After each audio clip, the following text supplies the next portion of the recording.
Vamos a comenzar la sesión de esta tarde con una mesa redonda que... Nuevos retos del humanismo desde el arte. No podíamos hablar de humanismo y no hablar de arte. Y tenemos aquí representados distintos ámbitos del arte, porque claro, el arte es muy abarcador y no podíamos tener todas las manifestaciones del arte en la misma mesa redonda. Cada año estamos intentando traer alguna de ellas y este año tenemos por un lado una magnífica representación del arte pictórico, que es Antonio Camaró, licenciado en Bellas Artes por San Carlos, Politécnica de Madrid, y en Imagen y Sonido. Ha cursado también estudios de Antropología Social y Cultural en la UNED. Ha realizado numerosas exposiciones en museos y galerías destacados como el Salón Otoño de Madrid y el Museo Kuttal de Estocolmo, así como diversos espacios expositivos punteros de Madrid, Barcelona, París, Roma, Nueva York o Lisboa. Como ven, de alta talla internacional. Pero no solo se queda ahí su internacionalidad, sino que su obra también está presente en fundaciones tan destacadas como la Fundación Frax Siribella Soriano o la del Grupo Bankia. Actualmente ha sido bautizado por la crítica por su obra realizada para la UNESCO como el pintor de la concordia y la paz. Y la prensa en general le denomina el pintor que hace pensar a los pensadores. Así que creemos que era el pintor ideal para estar en esta mesa redonda de hoy. Y vamos a comenzar escuchando a Toni Camaró.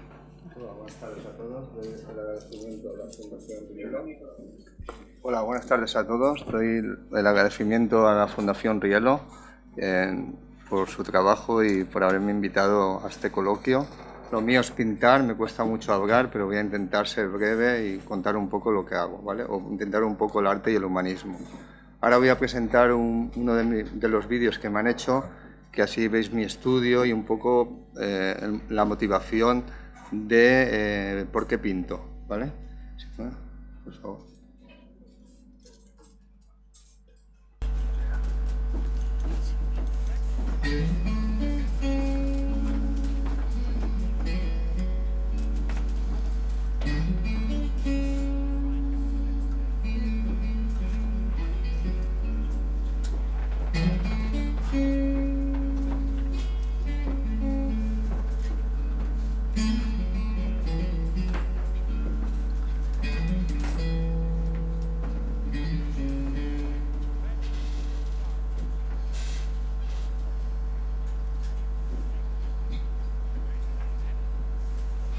Soy un hombre inquieto. La vida me fascina y la gente me vuelve loco.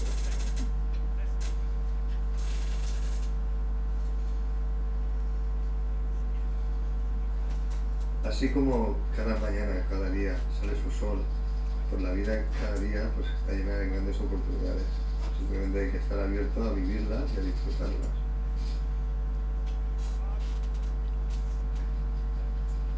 Se me podría definir como pintor figurativo, debido a que todos mis lienzos narran historias vividas por mí, donde hay personas, que para mí es el don más apreciado, la persona.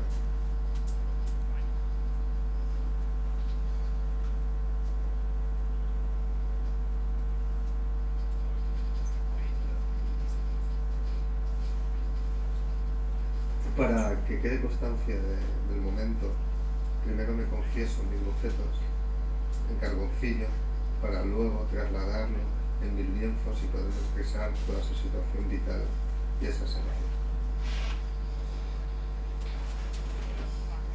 Lo que quiero transmitir en mi obra es vida, porque la vida está por encima de cualquier circunstancia, por muy mala y adversa que sea. Ese es mi legado, transmitir vida y buena vida a través del pincel. Soy conocido como el pintor del color. En él he encontrado esa forma de expresarme y poder transmitir ese sentimiento primitivo.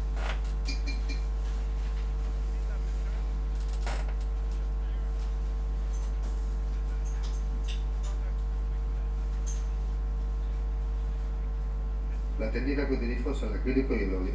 El acrílico porque yo soy un pintor muy compulsivo, muy vitalista, muy pasional y me permite actuar con rapidez. Y el óleo generalmente cambios para hallar los detalles y los toques finales. No busco la perfección en la técnica, pues para mí lo importante es la esencia y el sentimiento de lo primitivo.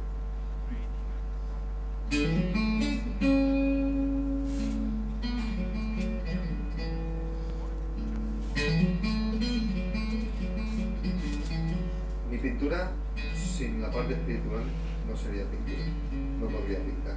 Para mí es el motor de la vida y el motor de mi pintura.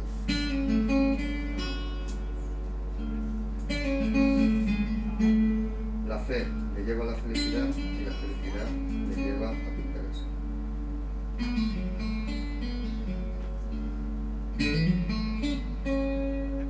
Yo quiero transmitir alegría y vida.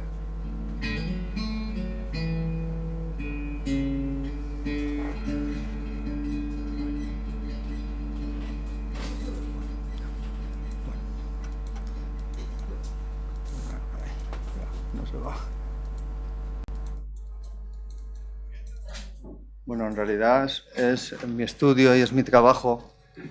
Como os he dicho, intento ser un pintor que intenta transmitir un poco la alegría y el don de vivir. Hoy en día el arte, por desgracia, es un mundo difícil, pero gracias a Dios estoy bien considerado. Voy haciendo cuña. Hoy hablaban de la posmodernidad. El arte es muy fragmentado y de la muerte. Entonces, introducirme pues ha sido, dentro del mercado, estoy considerado un pintor a nivel internacional bastante. He sido el primer pintor español que entró en el mercado chino, pero a niveles altos, y ya va tomándose referencia. Luego estoy muy mimado por la prensa y voy teniendo bastante repercusión. Ahora voy a hablar un poco del arte y humanismo, del tema que se me ha pedido. Heidegger hablaba en su carta del humanismo del ser y del hacer. Para mí, el verdadero humanismo tiene que unir estos dos conceptos para que el hombre sea completo y coherente. Ya los taoístas hablaban y decían que el verdadero ser era el hombre sano, el hombre que era acorde con su sentir, pensar, decir y actuar. Yo aún me atrevería un poco más. Para mí, el verdadero ser es el que es capaz de unir el cielo y la tierra en el propio corazón suyo. ¿Pero qué está pasando actualmente? El hombre está enfermo y la sociedad, por desgracia, está sonámbula. Por eso el arte, hay un grupo de artistas como yo que intentamos dar un grito para no quedarnos callados. Estamos obligados a cultivar bellos jardines donde crezcan mundos mejores y donde existan valientes soñadores capaces de llevar un proyecto, pero como he dicho, un proyecto de vida y no de muerte.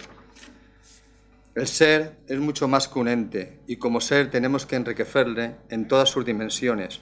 Y una de estas dimensiones que para mí es muy importante es la cultura. Fijaros si es importante la cultura, que cuando un país invade otro país automáticamente toma dos ministerios, el Ministerio de Defensa y el Ministerio de Cultura. Dostoyevsky, cuando estuvo preso en Siberia, no solo pidió alimento a sus amigos, sino dijo: traerme libros y arte para que mi alma no muera. García Lorca, evocando a Dostoyevsky, cuando inauguró su primera biblioteca, dijo: traerme medio bocadillo y un libro. Pero claro, toda la cultura tiene que ir acompañado del tema que hemos hablado en estos días, ¿no? De la educación, que por desgracia también siempre ha sido maltratada y manipulada. Una educación que debería ser capaz de sacar lo mejor de nuestros corazones, no solo enseñar conocimientos o impartir técnicas o acumular nociones y conocimientos simplemente. Porque esto es igual que un cuadro. Hay cuadros que son perfectos a nivel de academicistas, una gran técnica, un dibujo perfecto, un colorido bien determinado, pero están vacíos, no nos dicen nada. A veces, yo por ejemplo he tenido un aprendizaje muy grande, mi abuelo ya fue pintor, he sido un gran dibujante a nivel academicista, he pasado por San Carlos de Bellas Artes, que el dibujo es como las matemáticas en Bellas Artes, pero cuando empecé a hacer cosas interesantes es cuando desaprendí, dejé lo academicismo para atreverme un poco a ser yo. Es un poco como a María Zambrano. Cuando María Zambrano empezó a hacer cosas interesantes es cuando dejó el academicismo. Por tanto, debemos hacer, para mí, un arte que nos haga más humanos hacia nosotros mismos y hacia la realidad que nos rodea. Un arte donde no caigamos en los engaños que generan una mentalidad falsa y nociva, cuya mentalidad lleva a grandes horrores, ese tipo de mentalidad. Y este tipo de educación es urgente, porque tenemos que hacer un arte que combata la corrupción y la falta de valores tan necesarios actualmente. Actualmente se olvida mucho de la historia y de las asignaturas como filosofía o filología, y para mí es un grave error. Es muy importante porque gracias a ellos podemos recordar personajes como Erasmo de Rotterdam o Michel de Montaigne, dos humanistas que escribían ya de la importancia de la buena educación, una educación basada en el amor y la pureza de las costumbres, para contrarrestar los efectos negativos y de la descomposición moral que afectaban a las instituciones de su época, que se convirtieron en verdaderos fetiches, como actualmente sigue ocurriendo. Ambos valoraban la educación que fuera propiciada ya desde la niñez, pues los niños tienen una gran plasticidad y una gran memoria en sus cerebros. Por eso es importante ya desde los niños educarlos en el arte y en la creatividad, para hacerles buenos constructores y arquitectos de su propia mente. Este aprendizaje debería ser por medio del juego y de la diversión, no por métodos violentos, maltratos y castigos, para acabar con la frase famosa que la letra con sangre entra mejor. El arte debe engendrar un método para crear seres críticos y libres, generando conciencias propias para elegir por ellos mismos y no por lo impuesto. Mentes independientes capaces de decir no a la injusticia, al horror y a la barbarie. Por eso el verdadero arte tiene que alimentar ese espíritu crítico, ese espíritu que nos hace libres pensadores, que tomemos nuestras propias decisiones para el progreso y el bien común de la humanidad. Pero actualmente se quiere imponer un arte que nos quiere hacer estúpidos o idiotas. Un arte que es como la fábula del rey desnudo, un arte vacío de contenido, un arte, que la crítica lo pone como un modismo, pero no imparte nada. Y entonces, como la fábula, como he dicho, del rey desnudo, que solo un niño se atrevió a decir, oye, eso no vale nada porque va desnudo el rey. Por eso mi arte intenta ser bello y veraz. Un arte que también es atrevido, pues rompo como todo el academicismo y he querido imponer un poco mi personalidad y mi estilo. Y eso lleva a cierto riesgo.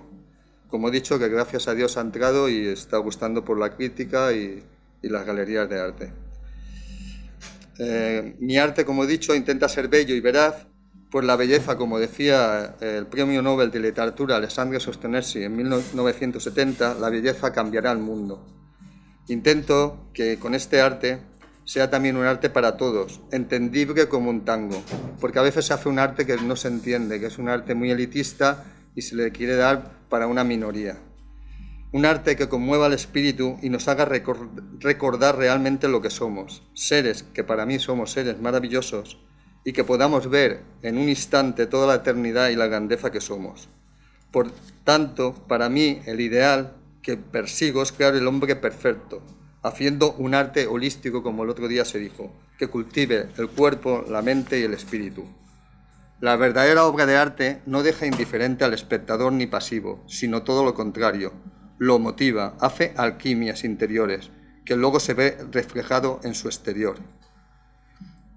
Debe romper toda ilegalidad y toda corrupción, como os he dicho, porque la corrupción es como el pulpo que no se ve o la metástasis que se esconde y se sumerge con sus tentáculos, agarrando y envenenando y haciendo mucho mal en toda la sociedad. Y el arte dice mucho, y hay mucha gente pendiente de él. Por eso el arte debe denunciar y hacer visible todo lo injusto y lo adulterado. A la vez tiene que ser compartido para crear relaciones entre unos y otros. Debe unir a las personas y no alejarlas. No hacerlas cerradas y distintas, sino todo lo contrario. En la presentación me habían dicho que soy el pintor de la concordia de la paz, porque la UNESCO me pidió que hiciera un cuadro para unir todas las religiones y distintas culturas. Era un reto difícil porque unir las culturas tiene un pase, pero unir las religiones es muy difícil. Entonces hice un cuadro que gracias a Dios lo utilizan como icono y unió todo, no solo la islámica y la cristiana, sino todas las demás. No tengo. En realidad quise hacer una especie de icono que era como el grial, la copa del grial, que era la parte femenina, el Exsis Mundi, como que era el falo de Dios que fecundaba, en el cigoto del nuevo hombre, que era el nuevo hombre dialogante, el no dogmático, que es lo que busco, un hombre que salga de sus propios convicciones para poder entender al otro y buscar los puntos de encuentro. Intento crear proyectos donde la inteligencia, cultura y el arte estén al servicio del amor para hacernos más personas íntegras y felices, intentando con él, como he dicho, que no haya excluidos, sino que se genere sociedades de igualdad, justicia y libertad. El arte en este sentido ha luchado mucho y ha habido movimientos tremendos por estos valores. Sobre todo, intento que también se transmita esperanza y moral, pero no la moral entendida como la moralina, sino la alta moral, como decía Ortega y Gasset, para superar los retos actuales y del mañana. Mi obra, en definitiva, es de doble mirada, no solo lo que el espectador proyecta sobre ella, sino lo que quiere proyectar mi obra hacia el espectador. ¿Y qué quiere proyectar? Quiere proyectar un mundo mejor, donde no tenga cabida ni traidores ni tiranos, y sobre todo cortadores de sueños. Donde existan soñadores que crean utopías, que no es lo mismo que utopías, donde haya bellos encuentros y, como he dicho, se generen diálogos de concordia, armonía y paz. El humanismo para mí es un camino ético para encontrar la esencia misma del hombre y que una vez descubierto nos damos cuenta que hay algo más que nuestra propia existencia, un misterio que poseemos todos y nos hace iguales. Yo me di cuenta que al igual que las cebras tienen rayas y se distingue por ello, el ser humano en su interior todos somos igual. Estamos en esa profundidad, como os ha dicho, en el amor, y lo que necesitamos es amor. El humanismo como tal es un descubrimiento del ser, como he dicho, y debe educar en valores que acrecienten a la persona para hacernos más humanos y menos inhumanos, para no ser monstruos, ni como decía Proudhon en su obra dramática Sinaria, que el hombre es un lobo para el hombre, sino todo lo contrario. El arte tiene que educar para los valores de solidaridad y fraternidad entre los hombres, para ayudar al débil a hacerse fuerte. Porque es como un aforismo taoísta, el fuerte se hace débil y el débil se hace fuerte. Donde el espíritu esté al servicio, porque consiguiendo corazones transparentes y sensibles a la vida, se rompe con todo dogmatismo y fanatismo, que yo creo que son las lacras que empobrecen muchísimo al ser humano. La palabra humanismo, como sabéis, se compone de humanus, que significa humano, y deísmo, que es la raíz griega que hace referencia a doctrinas, sistemas y movimientos. Por tanto, el humanismo, como ya sabéis también, es un movimiento filosófico que partió en Italia en el siglo XIV, recorriendo toda Europa, rompiendo todos lo establecido. Fue el paso del teocentrismo al antropocentrismo, donde el hombre ocupa el centro y se erige como la medida de todas las cosas. Pero ese tipo de humanismo que ha ocurrido hasta ahora, para mí cayó en el mismo error que el anterior. Quería matar a todo lo establecido y, como esta mañana se ha dicho, a sus metarrelatos, para imponer los suyos propios y sus ideas. Y este género, para mí, esto generó también para mí sociedades cerradas e injustas. Incluso se pensaba que la tecnología iba a ser la revolución del siglo XX, como hoy en día, y generó 2 guerras mundiales, sin por desgracia exista los valores que tenía que haber.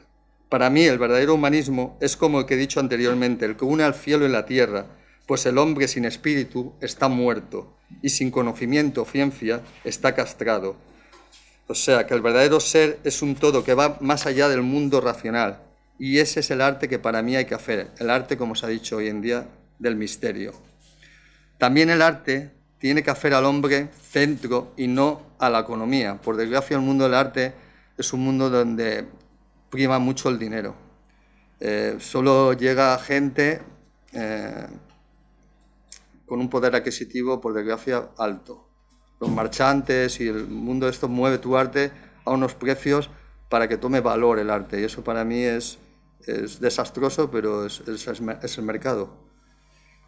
Para mí, la economía tiene que estar al servicio del hombre para acabar, como decía Aristóteles, con la crematística y la usura, dando importancia más al ser que al tener, tener y tener, acabando con este capitalismo voraz y especulativo, como ya os digo, como es el mercado del arte, que ha llegado por desventura también a la educación, siendo esto una de las calamidades más características de nuestra época, que es la imposición de criterios puramente utilitarios en la transmisión del saber. Solo se coge actualmente aquellas facetas del saber que garanticen nuestro éxito profesional y nos proporcionen un rédito inmediato. Por desgracia, todas las disciplinas que explican nuestra genealogía cultural han sido relegadas a los desvanes de la incuria o al menos postergadas como antiguallas inservibles, en favor de disciplinas enfocadas a la consecución de fines prácticos. Esto nos condena a la intemperie más cruel, que es la que no sabe explicarse a sí mismo, ni puede conocer en profundidad el tiempo presente, porque lo han vaciado de tiempo pasado que lo explica. Esto para mí es un horror que hay que acabar con él, porque tales males son expresión de una misma calamidad, que en su origen se explican por el menosprecio y arrinconamiento de los valores, y al igual que un árbol se muere al cortarse las raíces, o un bebé languidece cuando se le quita el pecho de la madre, así pasaría en el hombre que moriría si nos apartamos de dichos valores o dicho misterio que crean las alas para que el hombre pueda volar. Por eso mi arte, y os lo digo de corazón, es un arte que me entrego con pasión y amor. Intento crear dichas alas para que el hombre pueda volar y al final confundirnos con las estrellas. Nada más. Gracias.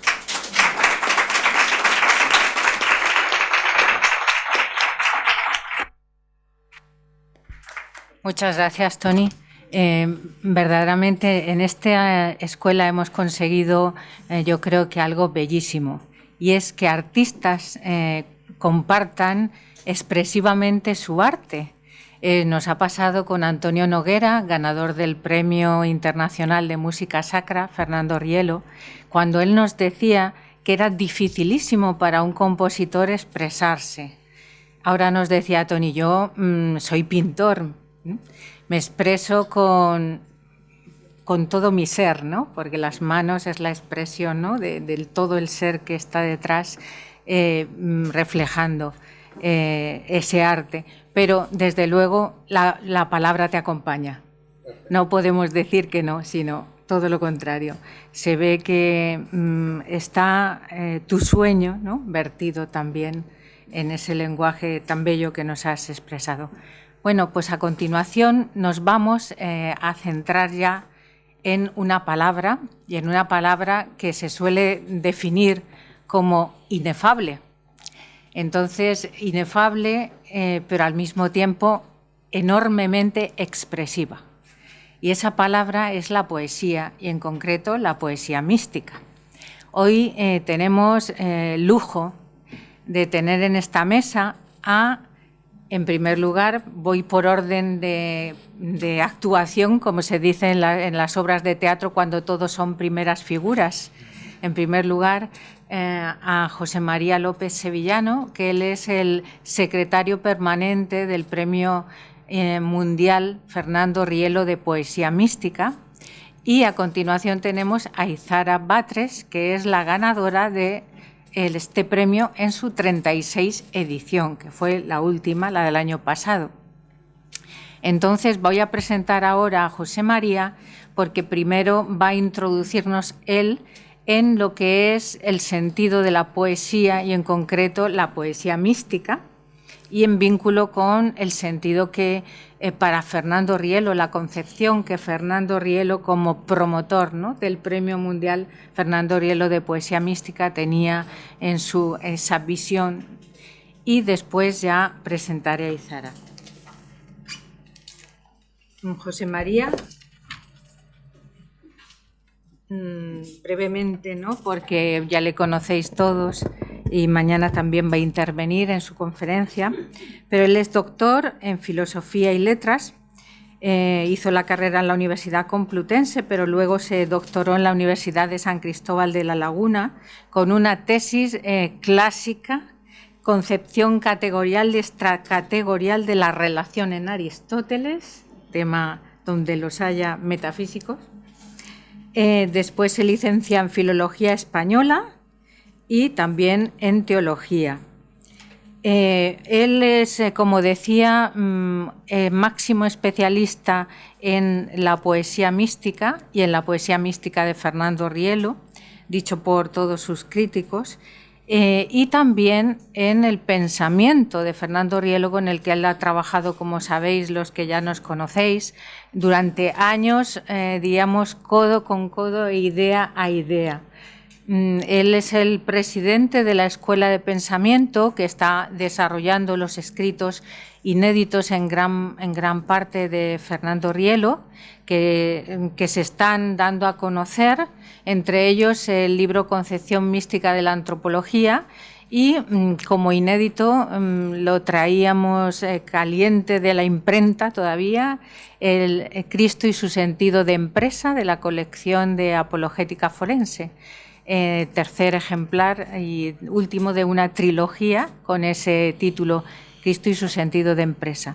Y todos los ha preparado como presidente de esta escuela de pensamiento José María, con el equipo de la escuela. Desde luego él ha participado y organizado muchísimos congresos en torno a estos temas y ha dado conferencias por 4 continentes, por lo menos, ¿verdad? Más o menos. Entonces, para no extenderme, ya le dejo hablando de la poesía mística y su concepción por Fernando Rielo.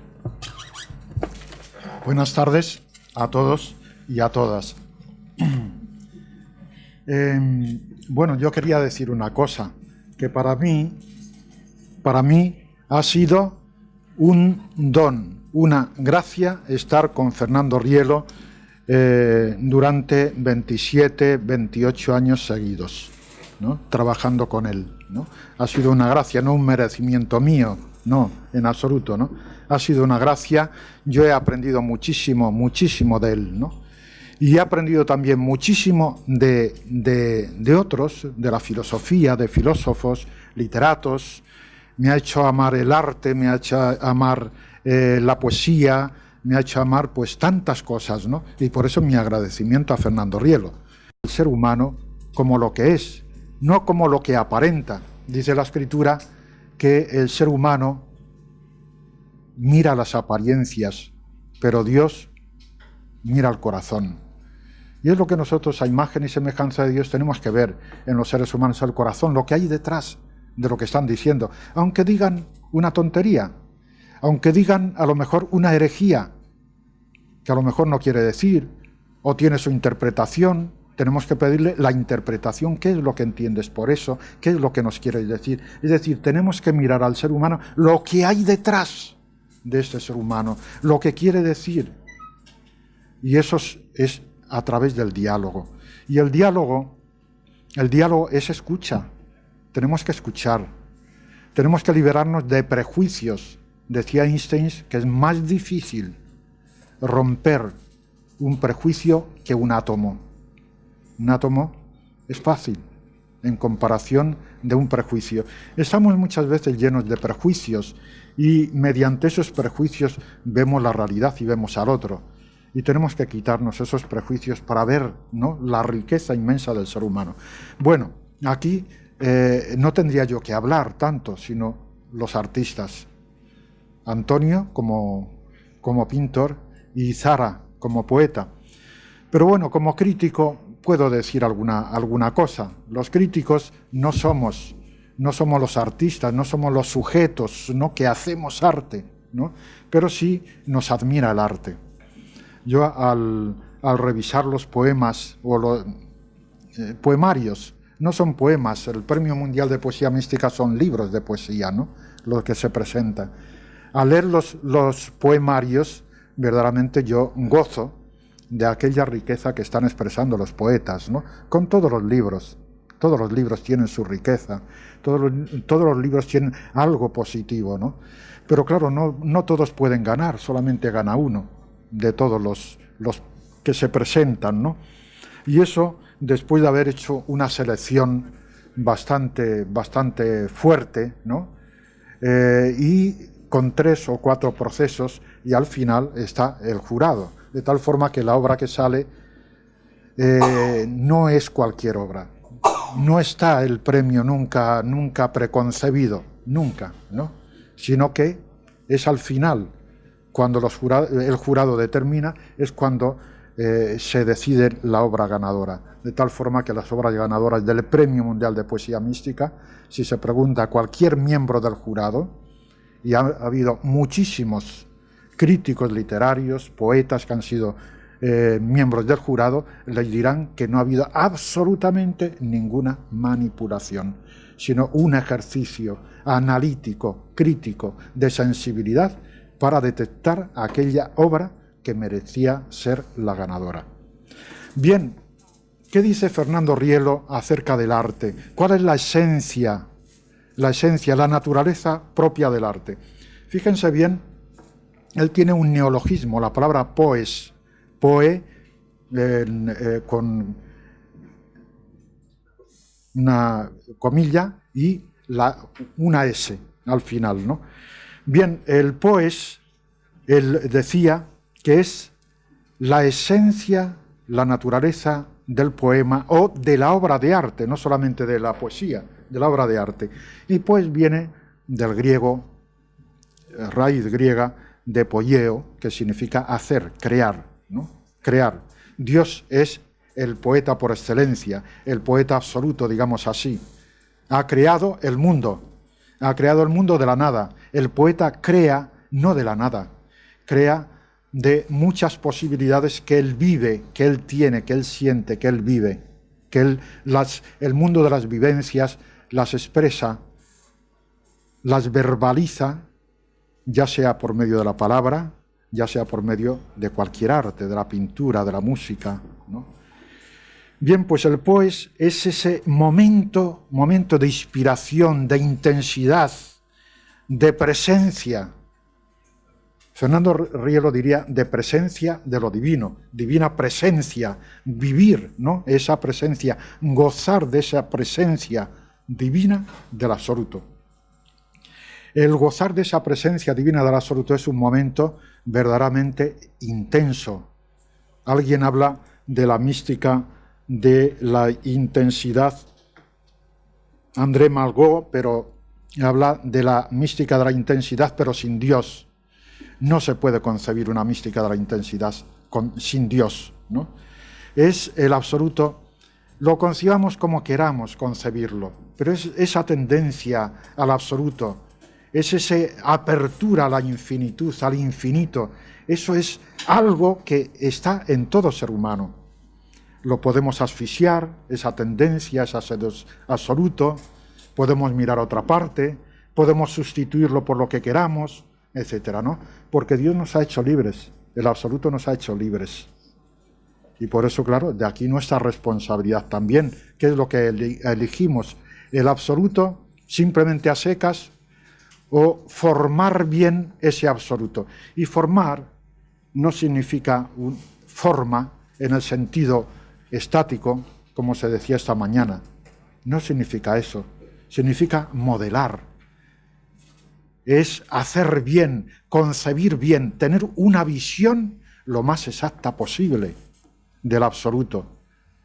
Y para tener esa visión lo más exactamente posible del absoluto, tenemos que poner nuestro pensamiento al límite, nuestra inteligencia al límite, no una mente perezosa, ignava ratio, No, es llevar el pensamiento al límite, llevar la voluntad al límite, llevar nuestra unión al límite. Es decir, tenemos que trabajar. Dios, el absoluto, es axioma evidente e indemostrable. Indemostrable lo entendemos, pero evidente es la concepción, como decía Fernando Rielo, concepción genética de la evidencia. Es una evidencia que tenemos que ganarla. No es una evidencia superficial, no es una evidencia espontánea, es una evidencia que tenemos que ganar. Y esa evidencia que tenemos que ganar, tenemos que poner en nosotros mismos aquello que podemos poner.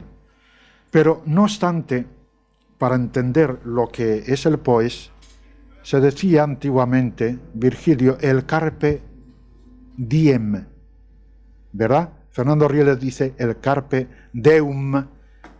Carpe deum es tomar, coger inmediatamente, ¿no? Vivir intensamente esta presencia divina, gozar de la presencia divina en todas las cosas. Entonces, ese momento de inspiración, ese momento de vivencia, lo tiene que tener el arte. Si no tiene ese momento de vivencia, ese momento de inspiración, no es arte, es antiarte. Es lo que pone el ser humano de su proyección egótica, egoísta, interesada, manipuladora, etcétera, etcétera. Todo eso, claro, no es una obra de arte, es antiarte. Con el antiarte también aprendemos, desde luego, lo que no debemos hacer.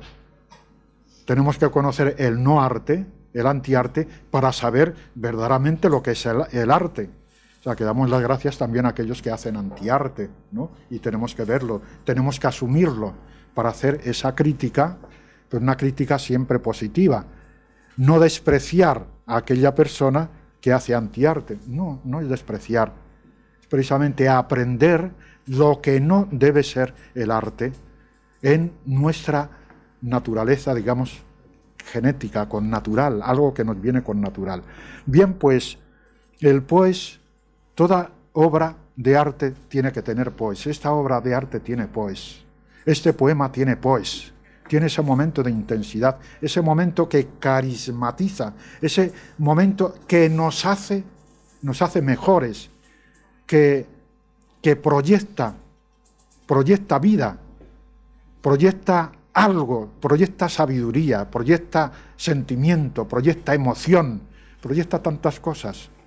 No podemos reducir solamente el arte a emoción, es mucho más que emoción. Es también inteligencia, es voluntad. Algunos dicen, el arte, no, la inteligencia no hay que utilizarla para el arte, hay que utilizar la inteligencia. Hay poemas que tienen una sabiduría impresionante, impresionante. Y de hecho la metafísica empieza, Parménides empieza su pensamiento con un poema, ¿verdad? Bien, hay muchos tipos de poesía, hay muchos tipos de arte, ¿no? Muchas divisiones y tal, pero les quiero decir que Fernando Rielo decía, todo eso son propiedades del arte, propiedades de la poesía. Pero, ¿cuál es aquella propiedad fundamental que define todas las demás propiedades? Fernando Rielo decía la poesía mística, porque la poesía mística se basa en la definición del hombre. El hombre es un ser místico, es un ser que tiene misterio, es un ser que finito, abierto al infinito. Ahí está el misterio, lo místico del ser humano. Y vivir eso es lo místico. Por tanto, la poesía mística es la que define todas las demás propiedades. Es decir, es potenciante. Concibe al ser humano lo máximo posible, la máxima dignidad, el máximo valor. El ser humano, Cristo, por ejemplo, en el Evangelio dice, no dice la Escritura, dioses sois. Es decir, somos deidad, es lo mayor que puede ser el ser humano. Fíjense bien que los santos padres intuyeron esto de una manera maravillosa, ¿no? Y dice, Dios se hizo hombre para que el hombre se hiciera Dios. y está la theiosis de los santos padres, la deidad. El ser humano es deidad. Es decir, si el arte no está expresando esta grandeza, esta potenciación, y lo reduce a elemento social, a elemento cultural, a elemento de no sé qué, entonces la poesía social, la poesía cultural, la poesía órfica, la poesía religiosa, es mucho más que todo esto, mucho más que la suma de todas las propiedades. La poesía mística es potenciante, es incluyente, no excluye nada, no excluye lo social, no excluye lo órfico, no excluye ninguna propiedad de la poesía. Y además es dialogante, tiene que tener este sentido dialogal, la poesía. Bien, una cosa importante de lo que sería el poes traducido a un lenguaje puramente humano, que es el humanismo, lo que estamos, es el amor. ¿Qué es el poes? Es el momento intensivo del amor, de la generosidad, de la entrega. El poeta se entrega, está entregado, pero en el dolor. Lo que decía Aleixandre, poeta, oh poeta, el amor y el dolor son tu reino. El amor y el dolor. Una poesía que solamente es poesía de soleares, claro que tiene un valor, ¿no? Y en un momento determinado, pero uno que se está muriendo de cáncer, no le vengas a cantar por soleares. Es otra forma. Es decir, hay que asumir el dolor, el poeta asume el dolor y sabe asumirlo de la forma que lo tiene que asumir. Entonces la poesía mística es potenciante, incluyente y dialogante. Todo lo contrario de la ideología, que es reductiva, excluyente, y eso va también para los políticos. Los políticos son muy reductivos. Bueno, los políticos y no políticos también, empresarios, etc. Muy reductivos, muy excluyentes, y de dialogar nada. No dialogan, es decir, es un monólogo, es la incomunicación, es la intransigencia, es incluso el fanatismo. Bien, vamos a leer alguna característica que dice Fernando Rielo acerca de la poesía.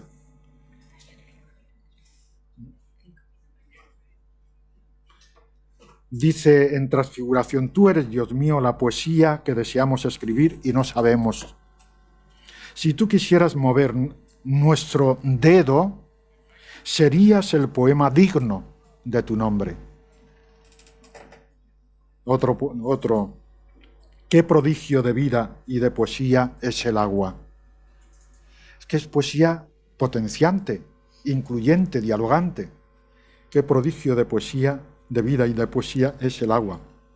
Tomar un vaso de agua, te dan un vaso de agua, en un momento determinado que estás tomando un vaso de agua y efectivamente estás gozando de esa presencia divina.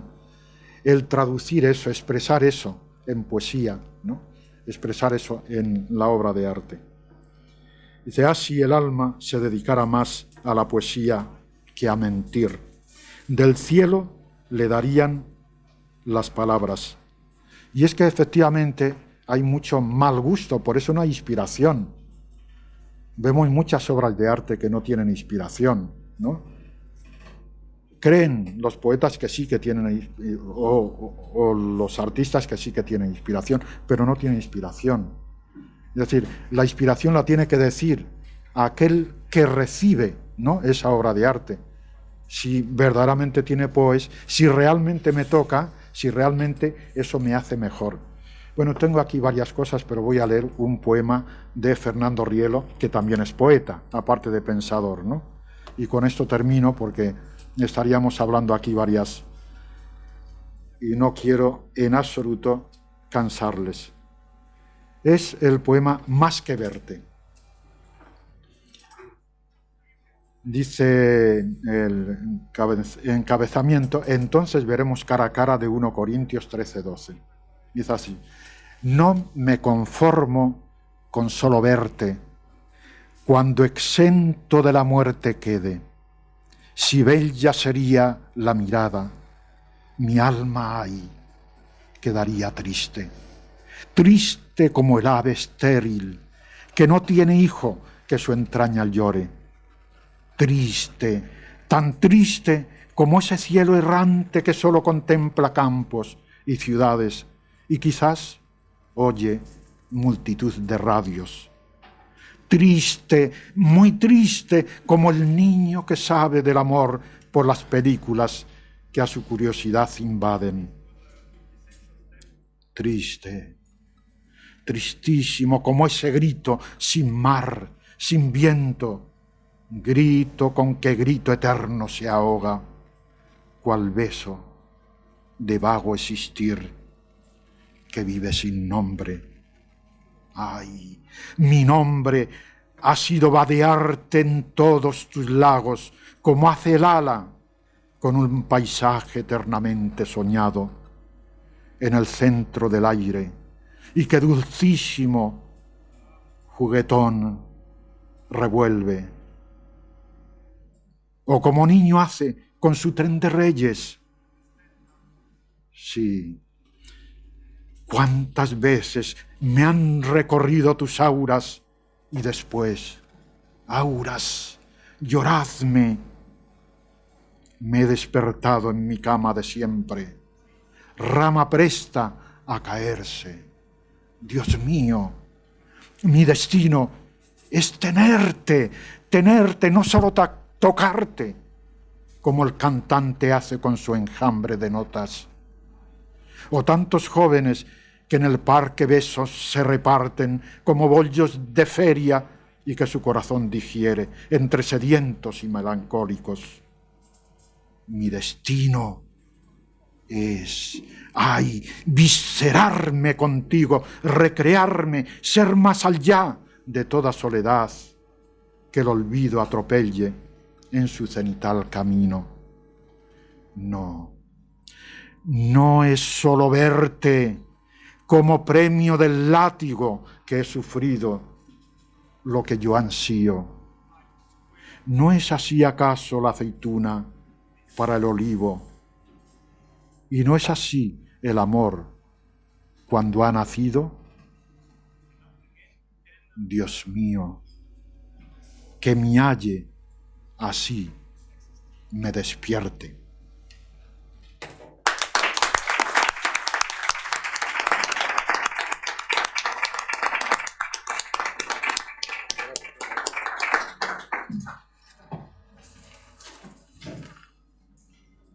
Bueno, pues nos vamos ahora a la autora Izara Batres del poemario Tríptico, que es el último libro editado, que ha salido hace muy poco, que es el libro con el que obtuvo el Premio Mundial Fernando Rielo de Poesía Mística. Evidentemente no es el único, ella tiene ya, con lo joven que es, una gran producción. Y decir de ella que lo importante es que la escuchen hablar de su reflexión en torno a su experiencia vital y también en torno a su creación poética y literaria en general, pero voy a introducirla con unos breves datos biográficos. Izara Batres nace en Madrid, es poeta, escritora y doctora en literatura por la Universidad Complutense de Madrid. En 2004 fue premiada por la editorial Siruela por su ensayo sobre el mundo de Sofía. En 2007 recibió el primer premio del periódico El País como ganadora del concurso de relatos de talentos y en 2016 ha recibido el 36 Premio Mundial Fernando Rielo de Poesía Mística, como decíamos ahora. Izara es autora de 5 libros publicados: los poemarios Avenidas del Tiempo y El Fuego hacia la Luz, con prólogo de Luis Eduardo Aute; el libro de relatos Confesiones al psicoanalista, la novela ENC, o El sueño del pez luciérnaga, el ensayo Cortázar y París, último round, y el libro premiado Tríptico, que hemos citado ya. Es profesora de literatura en la Universidad Camilo José Cela y de escritura creativa en Fuentetaja Literaria. colabora con diversas publicaciones y ha sido entrevistada por importantes medios de comunicación. Sus poemas se han incluido en antologías como Poesía Hispanoamericana Actual, Los Poetas de la Senda o Poetas del siglo XXI, entre otras. Su libro, Confesiones al psicoanalista, ha sido seleccionado por los expertos del New Spanish Books, perdón por mi inglés, y uno de sus relatos, traducido al inglés, se ha incluido en la antología de mejor libro europeo de ficción. Entonces, doy la palabra a Izara Batres, quien nos va a hablar de su experiencia literaria vital. Bueno, muchas gracias, Ascensión. Me han gustado mucho las intervenciones previas porque lo que yo voy a decir va un poco también en esta misma línea, ¿no? Yo voy a tratar, eso sí, de ser muy breve para poder centrarme después en el libro y terminar con un breve recital también. Quería empezar con una frase de Cortázar, de su libro Rayuela, concretamente a capítulo 18, reflexiones del personaje principal, que es Horacio Oliveira. No puede ser que estemos aquí para no poder ser, ¿no? Creo que esto es algo que nos hemos planteado muchos de nosotros y de hecho es algo que creo que nos planteamos cada día. Todos los que, bueno, pues queremos estar despiertos, ¿no? Y queremos seguir vivos en una sociedad donde parece que a veces vamos por el camino contrario. También nos planteamos qué papel tiene exactamente la poesía, en general qué papel tienen las letras en este desarrollo pleno del ser humano, ¿no? Hay muchos autores, pensadores, profesores que se han planteado también estas cuestiones, desde Borges, por ejemplo, hasta Tolstoy, pasando por Vladimir Nabokov, Chomsky, Mistral, Piglia, Landero, Pennac, Broncar, Darío Villanueva. Bueno, la lista es muy larga, ¿no? Por ejemplo, a Borges le gustaba mucho utilizar el término de contagiar el entusiasmo, ¿no? Él decía que a él no le gustaba enseñar textos a sus alumnos, sino enseñarles el entusiasmo y el amor hacia estos textos, ¿no? Enseñarles a amar la literatura. Daniel Pennac, por ejemplo, defiende que deberíamos procurar que el placer de leer, al igual que el placer de escribir, se llegue a instalar en el inconsciente de tal manera que tenga más peso que los mensajes con los que cada día los medios de comunicación, redes sociales, etcétera, bombardean a los adolescentes, a los jóvenes, a los adultos, a todo el mundo ahora mismo, ¿no? Por ejemplo, Teresa Colomer, en su artículo La enseñanza de la literatura como construcción de sentido, pues propone que la lectura de textos se centre en que los estudiantes encuentren por sí mismos el sentido del texto, que reflexionen sobre el texto, que vayan a la esencia de ese escrito, ¿no? Cortázar, por ejemplo, proponía la figura del poetista, por encima de la del narrador tradicional, ¿no? El poetista sería un narrador que pone el elemento poético por encima del enunciativo, ¿no? Y se centra ante todo en transmitir el alma de las cosas, aunque persiste en utilizar una literatura, ¿no? Aunque esté narrando, también está haciendo poesías, pues prosa y poesía imbricadas, ¿no? Bueno, podríamos poner muchísimos ejemplos, pero no me quiero detener aquí porque no puedo, no tengo tiempo. Entonces, muy en síntesis, lo que sí me interesaba ver es de qué manera pues, todo esto comulga también con una espiritualidad, con los principios cristianos, ¿no? Por ejemplo, podemos hablar de la creatividad de Jesucristo, ¿no? Pues estamos hablando de la importancia de la poesía, de la creatividad, de la imaginación. Hay palabras de Jesucristo, como por ejemplo, no vine a traer la paz sino la espada. Según la traducción, también se ha dicho, no vine a sembrar la paz sino la espada, o he venido a traer fuego sobre la tierra. Bueno, si le damos la adecuada interpretación a estas palabras, ¿a qué se refiere con este fuego? Pues en realidad a lo que se refiere es a que viene a poner patas arriba a nuestro mundo, en el sentido de que viene a despertarnos. Ese fuego es purificador y ese fuego es sinónimo de cambio. Es un cambio del espíritu y un cambio del mundo, ¿no? Viene a recordarnos que otro mundo es posible y a recordarnos que no somos de este mundo. Lo que pasa es que muchas veces se nos olvida, ¿no? Y se trata de hacer un cambio en el amor y desde el amor, contra toda cosificación del hombre, contra toda mecanización que va contra lo que realmente somos, ¿no? Nosotros somos ese fuego. Por eso, bueno, pues además de curar en sábado, acercarse a los pecadores, a los leprosos, exhortaba a abandonar la hipocresía, le decía a los fariseos, bueno, ¿por qué os laváis las manos si lo que tenéis sucios son vuestros corazones? Y bueno, expulsó a los mercaderes del templo, etcétera. Todos estos son una serie de gestos que obviamente le valieron muchos conflictos, ¿no? Esto quiere decir que Jesucristo en ningún momento aceptó las cosas como le eran dadas, sino que las cuestionaba. Él quería estar despierto, ¿no? Y sin embargo vivimos en un mundo donde todo esto no nos está permitido, estar muy pendientes de ese otro mundo posible o de lo que Dios nos inspira, ni siquiera de los versos que Dios nos pueda inspirar, ¿no? Porque nos enseñan todo lo contrario. A menudo se condena al que es diferente, no nos permiten nunca hacer el ridículo, arriesgarnos, no nos permiten amar, porque se nos enseña al contrario, a desamar. Ahora mismo lo que los padres le dicen a los niños en sus casas es pórtate mal. Antes les decían pórtate bien, ahora dicen pórtate mal, porque si no te portas mal te van a comer, te van a destrozar vivo, porque estamos viviendo en una especie de jungla en donde ya todo ha dado la vuelta de alguna manera, ¿no? Entonces, bueno, yo creo que hay una posibilidad todavía de que esto no sea así, de poner al derecho las cosas, que es lo que nos recordaba Jesucristo. En realidad vivimos en un mundo que está al revés, ¿no? Pero sí es más habitual que se nos enseñe que el otro es el enemigo, ¿no?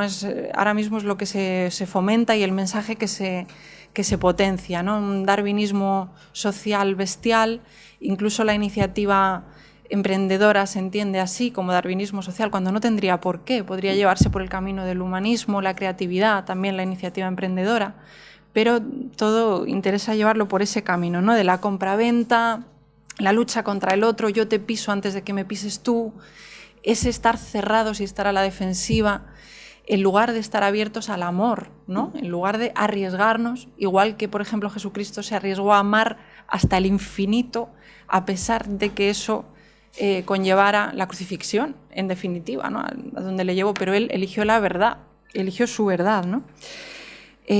Bueno, como decía, vivimos en una sociedad donde, bueno, desentonar es malo, no interesa que las mariposas tengan alas porque es problemático.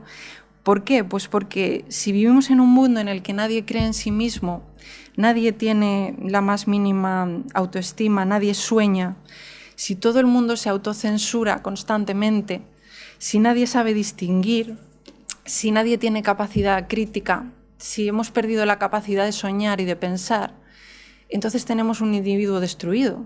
¿Y entonces qué tenemos? Pues el perfecto esclavo. El perfecto esclavo, lo cual está en consonancia con que, por ejemplo, quieran reducir y acabar quitando la filosofía y en fin. Hay una película interesantísima, ahora que hablo del individuo destruido, que se llama Network, y no sé si algunos de aquí la conoceréis, pero si no la conocéis, bueno, es una película, es una obra maestra impresionante. No he traído una escena para proyectarla porque es una escena muy larga, es una secuencia, entonces lo que he hecho es subrayar algunas frases importantes que me interesaba destacar porque realmente es una película profética, es una película que se centra en el mundo de los medios de comunicación, pero para hacer una crítica en general del sistema y de hacia dónde va, hacia qué mundo nos está dirigiendo ese sistema, ¿no? Entonces, por ejemplo, hay un momento, bueno, el argumento parte de un locutor de las noticias que en un momento dado decide empezar a decir la verdad en lugar de simplemente dar las noticias. Esto la cadena decide utilizarlo para crear un negocio, pero las cosas se descontrolan. Bueno, no quiero contaros el final por si vais a ver la película, pero sí me interesa leeros algunas partes de este discurso porque realmente es muy interesante y es lo que ahora mismo está pasando. Donde digo televisión, entiéndase también, más de televisión, redes sociales y etcétera, ¿no? Hay un momento que el locutor se dirige al público y les dice: ahora mismo existe una generación que no sabe nada más que lo que ve en la televisión. La tele es el evangelio, la revelación suprema. La tele puede crear o destruir presidentes, papas y primeros ministros. Es la fuerza más formidable de este mundo ateo. Pobres de vosotros si cae en manos equivocadas. Así que escuchadme, la televisión no es la verdad, la televisión es un parque de atracciones, es un circo, un carnaval, una compañía de acróbatas, cuentacuentos, bailarines, malabaristas, jugadores de fútbol, es el negocio del pasatiempo. Si queréis la verdad, acudid a Dios, acudid a vosotros mismos. Pero la gente se sienta ahí, día tras día, noche tras noche, de todas las edades, colores y sexos. Somos todo lo que conocéis. Estáis empezando a creeros las ilusiones que os vendemos. Estáis empezando a creer que la tele es la realidad y que vuestras propias vidas son irreales. Hacéis lo que os dice la tele, vestís como en la tele, coméis como en la tele, criáis a vuestros hijos como en la tele. Incluso pensáis como en la tele, es una locura masiva. En nombre de Dios, vosotros sois la realidad, nosotros somos la ilusión. Así que apagad la televisión, apagadla ahora mismo en medio de esta frase que os estoy pronunciando, apagadla, bueno, que es donde el locutor se emociona, ¿no? Pero es que hay otra parte de otro de los discursos que también me interesaba mucho leerla, ¿no? Porque hay un momento en el que él, haciendo esta crítica del mensaje que a todos nos introducen en nuestras casas y que en definitiva es un mensaje pues que le conviene a alguna gran corporación, que es la dueña de esos medios que nos mandan el mensaje, ¿no? Y bueno, ese mensaje puede ser de todo tipo. Por ejemplo, él está hablando ahora de un mensaje en el que nos hacen creer que hay continuamente guerras y entonces hay un vencido y un vencedor, ¿no? Y entonces nos dicen, no os preocupéis porque Estados Unidos ha conseguido derrotar al enemigo que nos estaba amenazando. Ya está, el enemigo está acabado, ya no hay peligro. Y de pronto empieza un nuevo peligro en otra parte y ya hemos derrotado a ese otro nuevo peligro, ¿no? Y entonces les dice el presentador, no os engañéis, no se trata de crear enemigos y vencer a esos enemigos, o no se trata de que a fulanito le pase tal o cual, o sea, de inventar personajes, que también es algo que ocurre mucho ahora, como han inventado a Belén Esteban, por poner un ejemplo, y de acabar con esos personajes, que también es una cosa que ocurre constantemente, fabrican personajes y después los matan de alguna manera, ¿no? No se trata de eso, se trata de que es a vosotros a los que están matando. Dice, es el individuo el que está acabado. Es el individuo que piensa por sí mismo, a ese es al que están matando. Os están matando cada día, cada segundo, os están matando a vosotros. Y dice, porque ya no vivimos en una nación de individuos independientes que piensan por sí mismos, vivimos en una nación de seres humanos completamente reemplazables e innecesarios porque son piezas de un engranaje. Esto es tremendo. Pocas veces en una película hemos visto un discurso tan valiente, tan crítico. Yo no me explico cómo les dejaron emitirla. Es una película de 1976 y además fue nominada a 10 Oscar. Le dieron 4. Es maravillosa, maravillosa. Sí, Sidney Lumet es el director. Un guión espléndido de Chayefsky. Yo os la recomiendo porque no tiene desperdicio ninguno de los discursos de la película. ¿Cómo? Yo la descubrí esta película con 19 años más o menos. Y ya desde entonces no dejé de hablar de ella, porque me pareció increíble que existiera una joya así. Por supuesto, yo creo que si esta película se estrenara ahora mismo, quizá no se podría ni emitir, la silenciarían inmediatamente. Y mucha gente ha hablado de ella como una profecía de lo que iba a venir después, ¿no? Entonces, bueno, yo creo que no tenemos que dejar que esto sea así, ¿no? Bueno, vivimos en una sociedad donde efectivamente, si tú destruyes al individuo ya no hace falta ni guerras, ya te has cargado a una persona con la capacidad de pensar, de transmitir, de amar. Yo creo que es importante mantener encendida la antorcha de la capacidad de amar, de soñar, de pensar, que no dejemos de hacer esto que es lo que realmente nos hace humanos y que en todo ello tiene un papel vital la poesía, porque además la poesía rescata aquello que nos hace únicos. Y ahí está la verdadera unión en el amor, que es contraria a todo tipo de totalitarismo o de totalidad. Cuando un grupo de matones se unen contra un niño para acosarle, ahí hay totalidad. Pero cuando un grupo de niños se unen para dialogar, para jugar, abiertos completamente los unos a los otros, para amarse, para respetarse, ahí hay unión. Entonces yo creo que tenemos que diferenciar muy bien ese concepto de unión, de unidad en el amor, del concepto de totalidad donde no hay amor, solo hay mecano. A mí me parece que esto es importante y que sobre todo es importante transmitir esto de alguna manera en las aulas, en el seno de las familias, donde podamos, y transmitirlo desde la vida y a través de la vida, ¿no? Porque muchas veces las cosas se quedan al final en una teoría muerta que resulta muy lejana, y sin embargo todo esto es muy cercano a nosotros. Muchas veces decimos cosas muy valiosas en las clases, en las aulas. Lo que ocurre es que perdemos la ilusión, ¿no? Porque nos parece que vivimos en un mundo donde ya lo que digamos no tiene ningún valor, pero a mí me parece que hay que sostener esa antorcha porque sí prende más de lo que parece. Lo que pasa es que hay veces que hay que despertar primero a los que no saben que están dormidos, y despertarnos nosotros mismos cuando también nos durmamos, ¿no? Bueno, ahora hablando un poquito de mi visión personal respecto a la poesía, yo diría que el hombre que sabe desprenderse de lo material y generar una línea de fuga del cronos para llegar a un espacio atemporal, ese hombre es capaz de dialogar consigo mismo, con el mundo, con Dios. Ese hombre es capaz de conocerse mejor a sí mismo, porque se sale del ruido, del tiempo, del espacio, se sale de todo lo vacuo, ¿no? Se hablaba el otro día también de las redes sociales. En las redes sociales se ha creado un lenguaje estándar porque es un lenguaje condicionado por miles de ojos. Ahí no hay verdad, no puede haber verdad. Las redes sociales uniformizan, matan y estandarizan. Y yo creo que la poesía, sin embargo, nos saca de eso, nos hace que salga hacia afuera eso que nos hace ser unicornios, eso que nos hace ser únicos a cada uno. Y amando eso que es único en cada uno, podemos amar también lo que hace únicos a los demás, ¿no?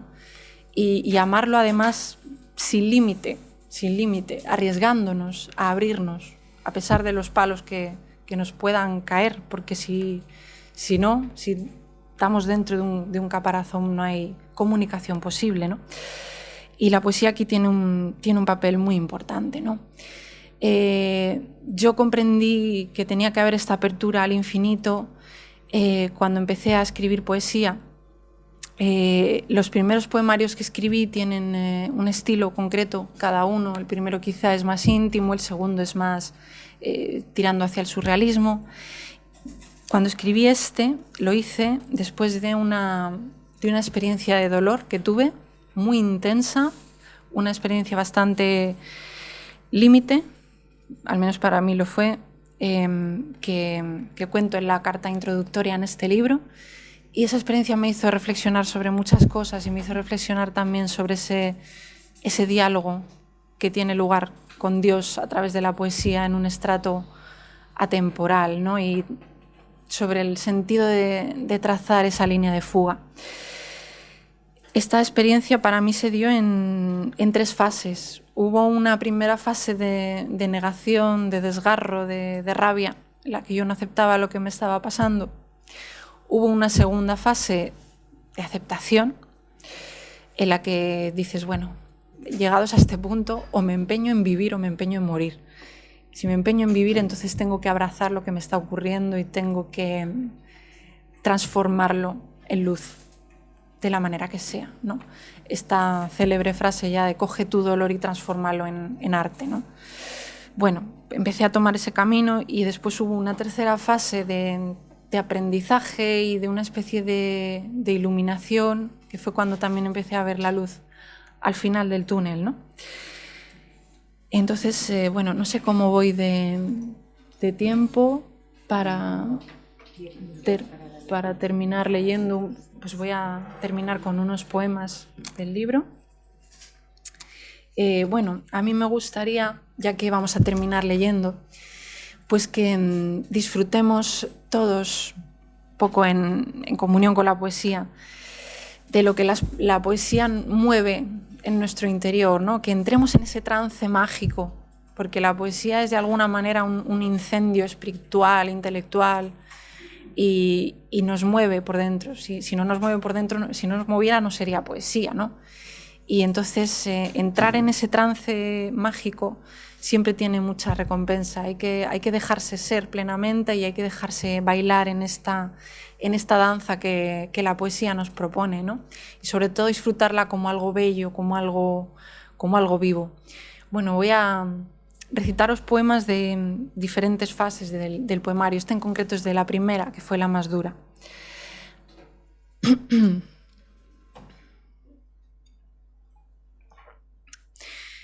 ¿Y cómo vivir si la daga nítida hiere hasta el origen del grito? ¿Cómo se sostiene esta muerte continua, este fin del mar? Dios, flor de calor, núcleo infinito de las esencias, me abrazas en este túnel, me llevas, y yo no veo, pero creo en ti.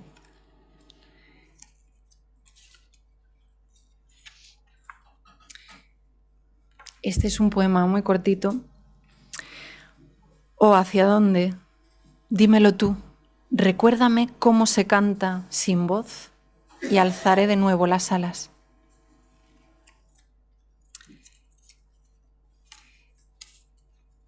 Y este que os voy a leer a continuación, este es un poema que yo le dediqué en concreto a mi madre, ¿no? Porque, bueno, cuando tú tienes una experiencia muy dolorosa, no solo te duele tu dolor, casi te duele más el de los que están contigo en ese momento y no te pueden dar una solución. Y lo que más les gustaría en el mundo sería poder decirte, mañana esto se va a pasar, o en una semana esto se va a pasar, pero no pueden. Entonces, yo se lo dediqué al dolor de mi madre, ¿no? Desbordada de mí, madre, rota por mi herida, con una cruz en el rostro que te ciega las mejillas y la luna, los ojos de noche sin luz y sin sueño, la vida en las manos pidiéndote oración por tu niña que se marchita, avanzas extenuada, batallando con tu voz rota contra el adiós fulminante, trayéndome de nuevo a este mundo en un parto sin fin, donde siempre nazco bella y firme para después romperme en cristales. Me traes, me llamas, me recuerdas el tiempo, reclamas mi luz, me abrazas, abrazas a la hija que fui, a la niña que un día perdió su mirada de estrellas. Quiero que dejes de consumirte, madre, quiero quitarte las ojeras y el peso, y que tu piel vuelva a ser tu piel, y que resplandezcan tus ojos hundidos de lágrimas. Quiero verte, madre, verte sin mi dolor en tus pupilas, verte sin la alerta del miedo y de la herida. Quiero sangrar yo sola, quiero abrazar el cuerpo que me has entregado hasta la última gota, las palabras con las que serenas mi alma cada noche, para que pueda dormir, para que pueda respirar. Quiero abrazarte, madre, pero está el nido de agujas, está el ovillo nebuloso que me recuerda que ya no soy la misma, que ya no estoy. Y debo volver a hacer la catarsis, debo volver a nacer desde el amor para mirarte y recordarte cómo eras antes, cuando el dolor no existía. Y gritarte, no llores, madre, desde lo que queda de mí, no llores más.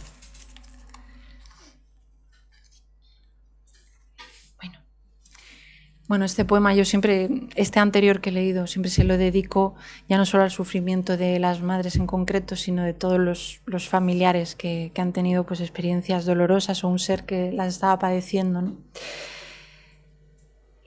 Ahora voy a leer uno muy cortito que tiene un verso que me parece que es bastante clave, ¿no? Háblame, deja que sueñe cómo puedes ser cuando recuerdes tus alas.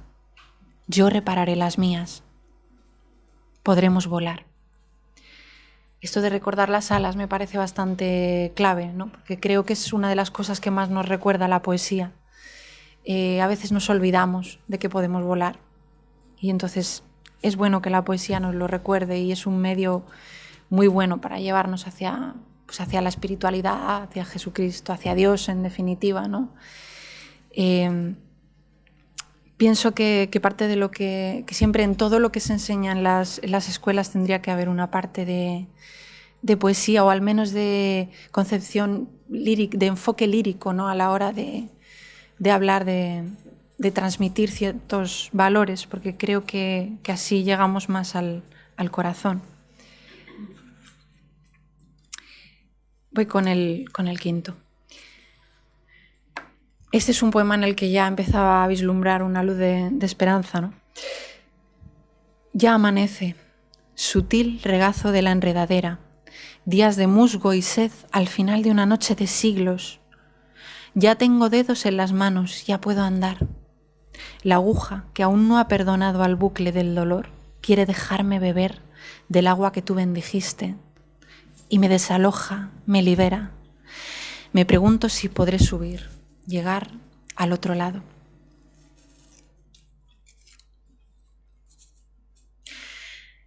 Lóbrego y sin fortaleza, negro sin oquedad, tabique sin cánula, pareces el imposible del hierro y el enjambre, pero ya has cedido. Tienes en el vientre un asomo de sal algodonada y un intersticio. Todas las escenas se ven desde aquí, los ángulos se han mezclado, el estallido está sucediendo mañana y ayer resucitarán los que amaban y sufrían. Parece que el jazmín recuperará su aroma y la ceniza será tan solo un recuerdo.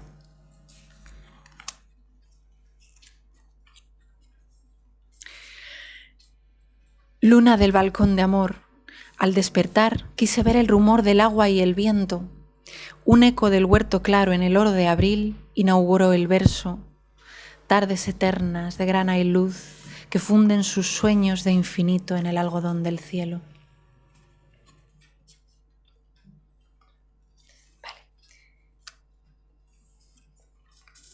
Vale.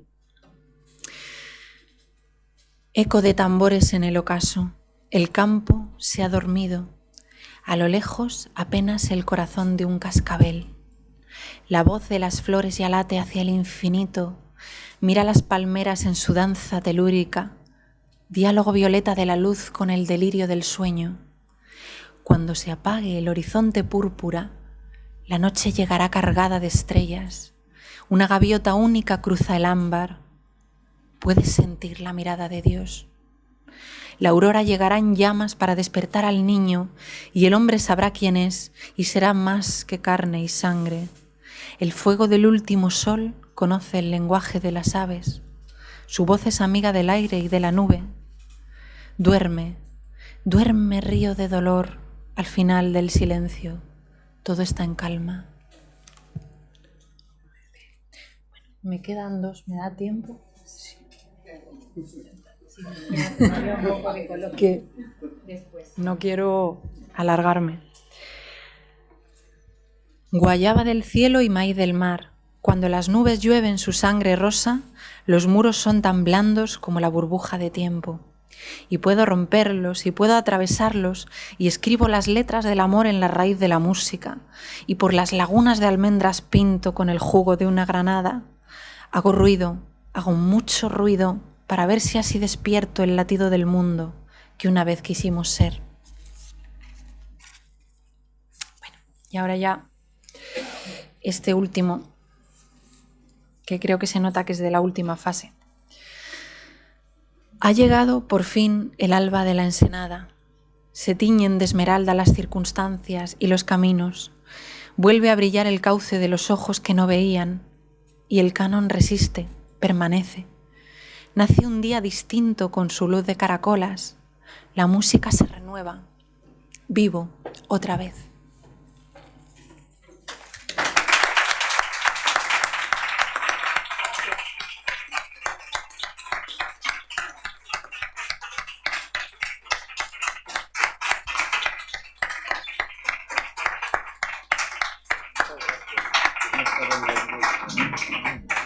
Bueno, como ven, tenemos una mesa de lujo. Entonces, tenemos la posibilidad de unos minutos de coloquio.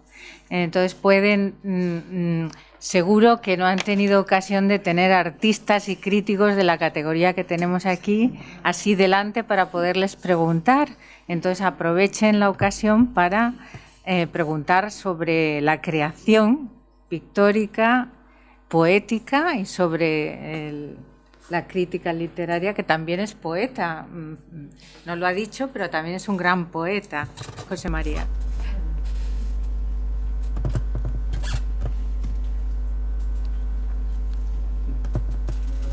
Sí, Santiago. Muchas gracias a los tres.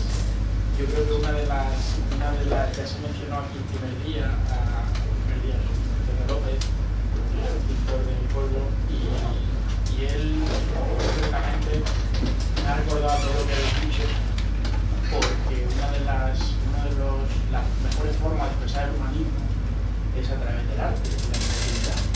Él decía que para él descubrir la pintura fue como si un ángel lo hubiera cogido de la mano y lo hubiera llevado a lo más bonito, a lo más bello del universo. Y cuando mira el mundo, lo mira con sus ojos de artista, que son completamente excepcionales. Estamos con Antonio, sale a la calle y dice, ¿qué luz? Esta luz no la encuentro en Madrid, o entonces es capaz de transmitir lo que no se transmite. Entonces yo os quería preguntar, ¿cómo lo hago esa pregunta? Bueno, creo que lo habéis dicho, lo ha dicho la última poeta y al principio también, el amor que se pone en todo. Pero, ¿cómo en vuestra obra, cómo transmitís ese amor, esa confianza por lo que sentís? O, digamos, si es algo espontáneo o es algo trabajado, porque tengo algunas construcciones pictóricas y poéticas, el boceto previo, o los estudios, los cuadernos de la literatura. Entonces, ¿cómo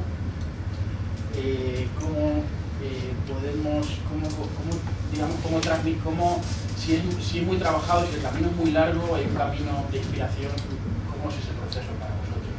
Porque yo, por ejemplo, cuando conozco el caso de Antonio, o el caso de, por ejemplo, un poeta muy vinculado a Santander, que tenía un poema que decía, quisiera, José Hierro, con las piedras, con el viento, quisiera que me entendieras a mí sin palabras, como entiendo yo al mar, con la brisa, enredada en una nube. Ese proceso creativo muy potente, si es lento, si es una chispa que surge, eso es un poco la duda. A los que no somos poetas nos cuesta ese momento de inspiración. ¿Cómo surge? Porque ese creo que es el momento en el que conecta el artista, el poeta, el escritor con la persona y nos hace mejores, más felices, más humanos y ensancha nuestros corazones. Así que no sé si es una pregunta muy difícil, pero muchas gracias.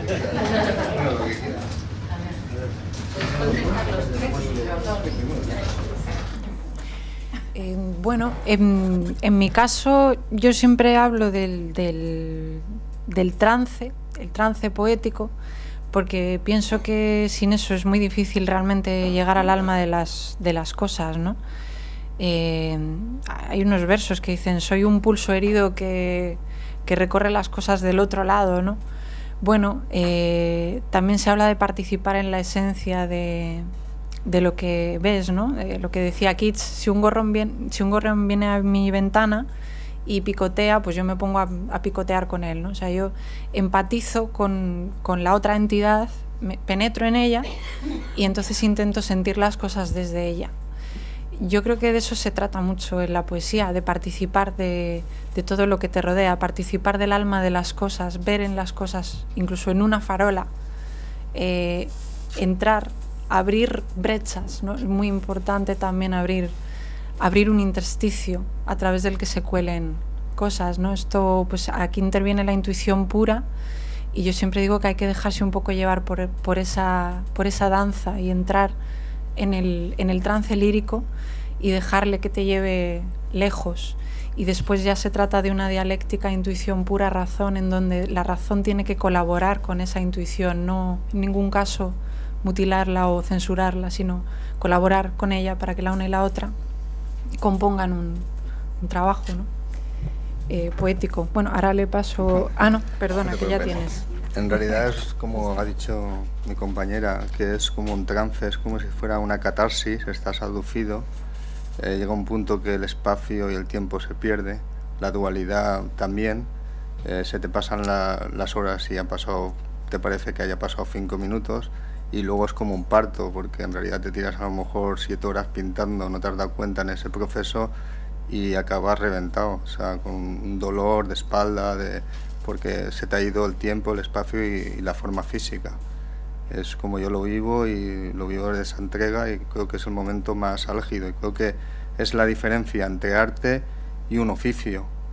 Es como vosotros, no veo solo el arte en el poeta o en el pintor, lo veo en el filósofo, lo veo en el médico, lo veo, está el artista, que es vocacional, que se mete tanto en su trabajo que pierde la conciencia, ¿vale? Para mí.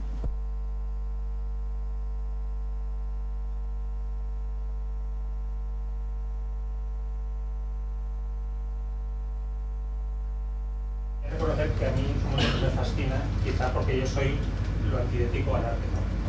Si en alguna charla queréis enseñar lo que no es el arte, ponéis una foto mía. Pero bueno, a mí me surge la curiosidad porque, como comentáis, en ese proceso creativo, es un proceso que de algún modo depende de vosotros, pero no depende del todo de vosotros, ¿no? Hay ese diálogo. Eso, me surge la cuestión de cuándo o en qué momento, de qué modo vosotros podéis saber cuándo dais por finalizada una obra. En una producción, un cuadro, ¿cuándo decís, cómo sabéis? Ya está. No quiero añadir nada más. ¿Cómo lo hacéis? ¿Cómo lo detectáis? En mi caso ya sea muy explícito. Se sabe. Es como cuando tú te enamoras de alguien, no sabes por qué, pero sabes que estás muy enamorado. Pues esto es igual. Dices, ya está.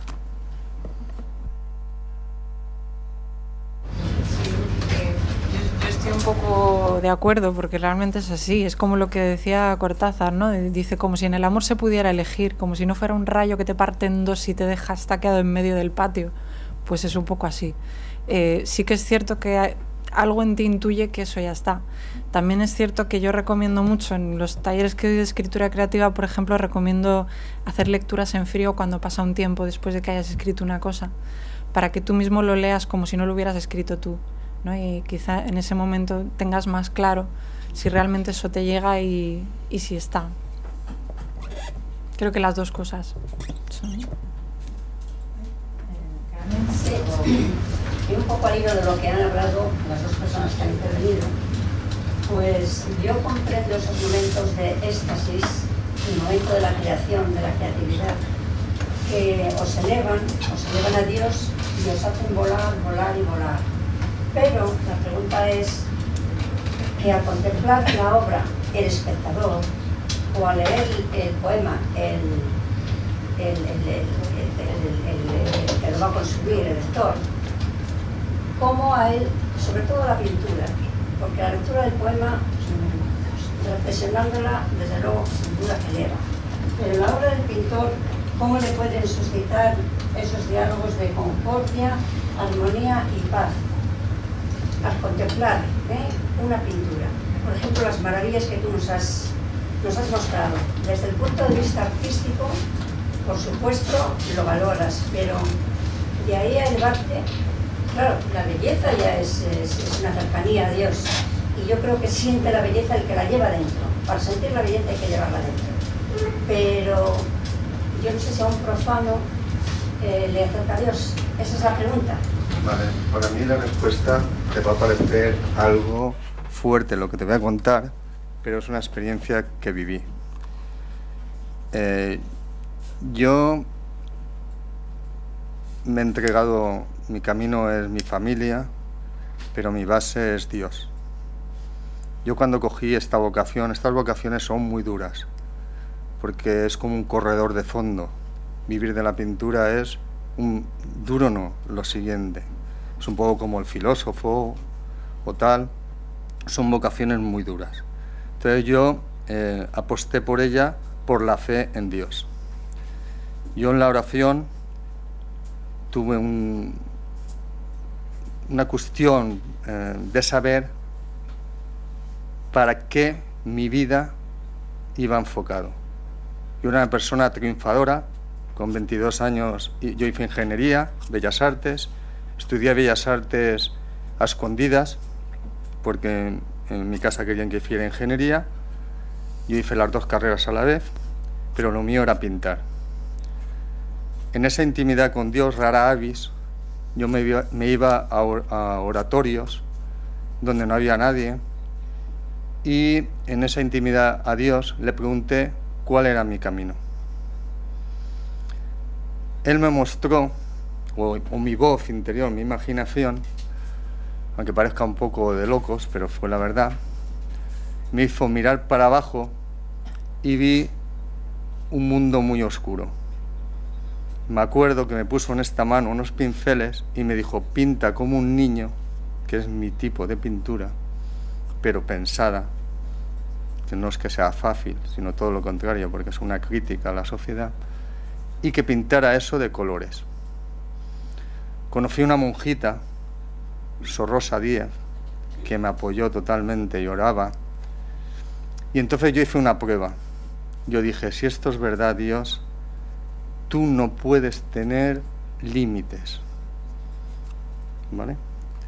Esto es una locura que te voy a contar, pero es la verdad. Me fui al director de la ONCE y le dije, oiga, ustedes están castrados, porque ustedes no pueden acceder a una parte muy importante que es el arte. A nivel de escultura sí, pueden tocar, pero lo que es la pintura no pueden porque están limitados. Entonces este hombre estaba muy sensible y me dijo, oye, me gusta tu idea, porque le hablé, como os he hablado antes, de la dimensión de la persona, y la parte de la cultura y el arte es parte muy importante del enriquecimiento. Entonces él estaba muy... o sea, él no quería que el ciego estuviera excluido, porque venía muy sensible, porque en África los ciegos los atan en cadenas, en tribus, para tenerlos como perros, y esa imagen a él le rompió. Entonces yo le hablé de esto, y con la única condición que pudieran tocar las obras y que me permitiera ver qué sentían los ciegos a tocar las obras. Yo no hice una obra para ellos, sino una obra, o sea, yo hacía la misma obra que yo hacía desde mi interior. Pasaron 2000 ciegos. Veían más muchas veces que el que tiene, porque la sensibilidad y la esencia está por encima del sentido, aunque parezca raro, humano. Es algo, es una alquimia interior. Y ya solo por el hecho de tocar la obra, por tal, ya transformaba sus mundos. Porque para mí el fin no es la obra, sino es el medio para que la persona pueda, esto es un poco fuerte, pero resucitar y llenarse de esperanza y sobre todo de moral. Ejemplos también. Ha habido compradores que me dicen, Antonio, no sé qué pasa, que cuando veo tu obra, son generalmente, por desgracia os digo que el mundo del arte es un mundo elitista, por desgracia, porque es un mundo que cuando vas llegando a esos sitios, la pintura vale, no todo el mundo puede consumirla. Entonces son gente, a lo mejor empresaria, que va muy estresada y tal, y dice, no sé qué pasa, cuando veo tu pintura, Antonio, que llego triste, abatido, y me lleno de alegría. Y ahí es donde uno se da cuenta que va por buen camino. Perdonad por esta experiencia, pero es la pura verdad, la viví. Gracias.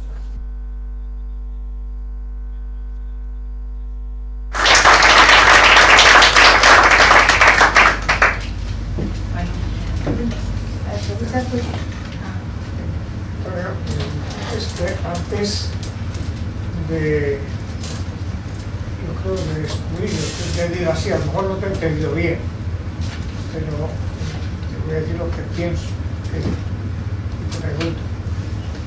Antes de encontrarte con la pintura, te encontraste con Dios.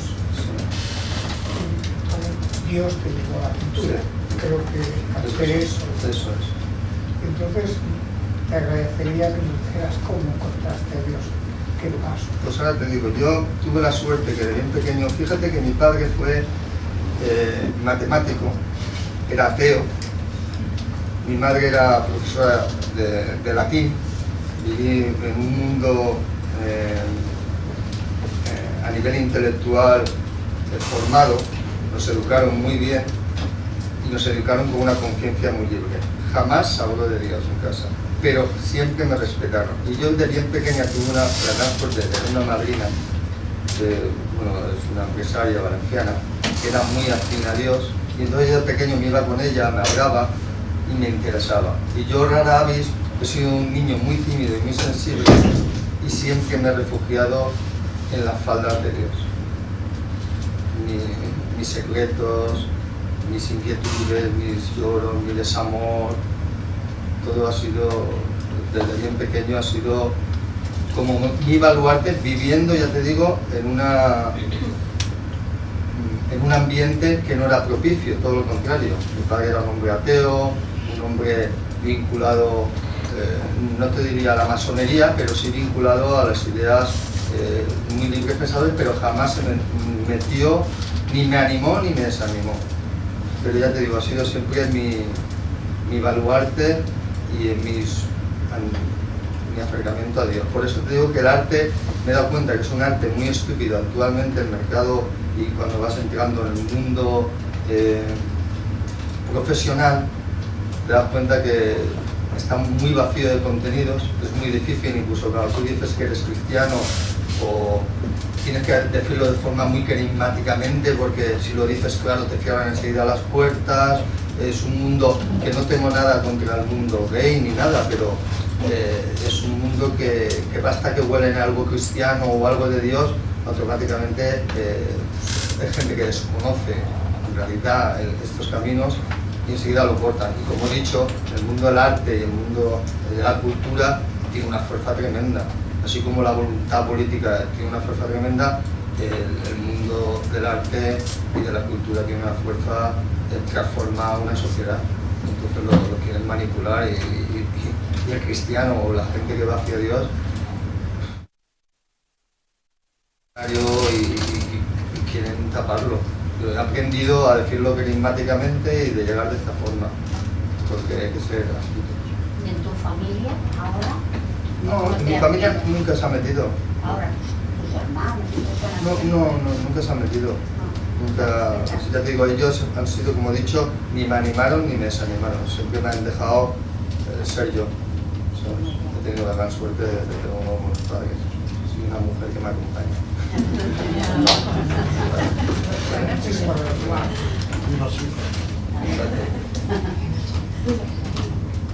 Le hago la pregunta a Izara, aunque me gustan mucho las tres intervenciones, pero las palabras nos dicen, ¿no? Yo no sabía que Borges empleaba esa palabra de contagiar.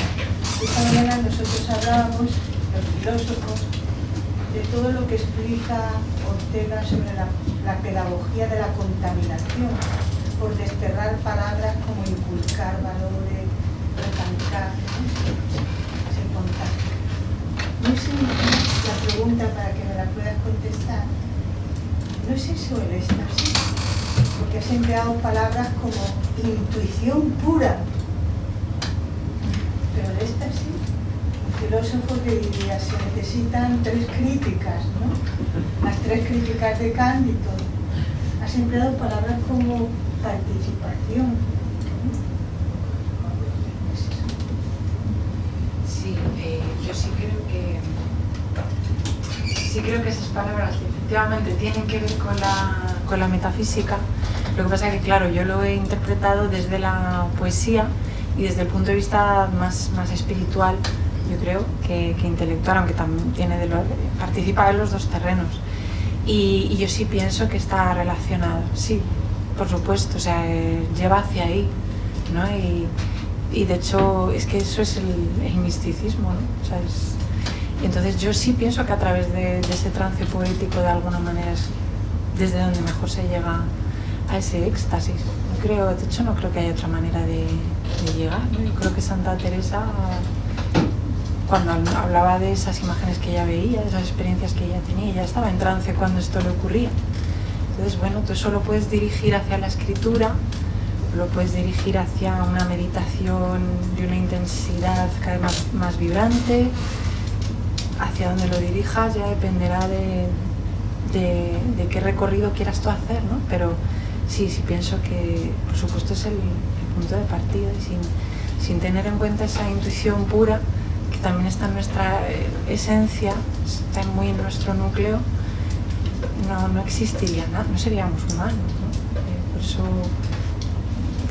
es como intuición pura versus el mecano, de alguna manera. No somos seres, no somos máquinas. Entonces, bueno, sí, muy importante recordarlo.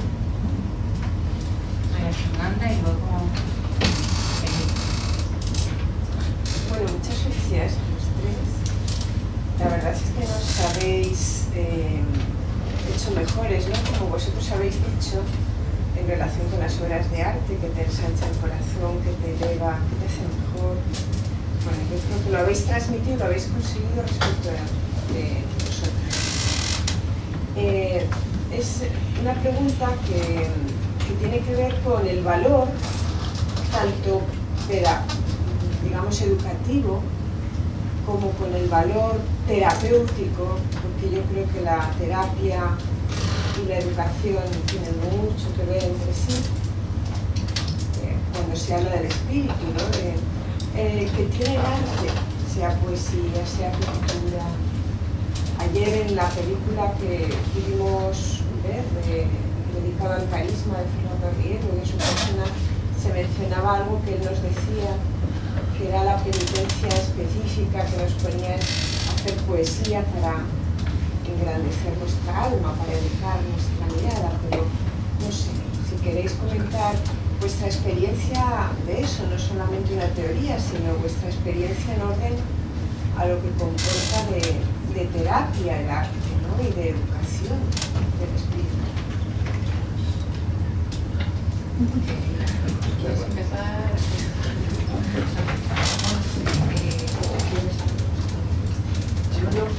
La experiencia que yo tengo así más cercana y más en la práctica es sobre todo con mis alumnos de escritura creativa y luego también alumnos de clases particulares que he dado.